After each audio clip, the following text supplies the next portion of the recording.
কিরে কি হয়েছে? পাশের বাড়িতে আজকে পিঠা বানাইছে, 3বার গেছি দেয় না। আহারে।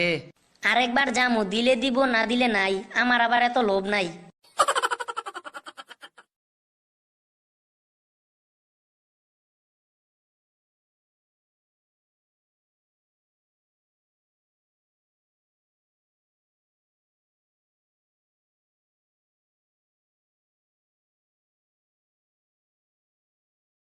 যাও ওয়াশরুমে যাও, তুমি ওখানেই থাকবে। হ্যাঁ, আমি শাওয়ার নিয়ে আর তুমি বাইরে থেকে সব দেখে পেলো। তার মানে আমি যখন শাওয়ার নিচ্ছিলাম তুমি তখন দেখেছো?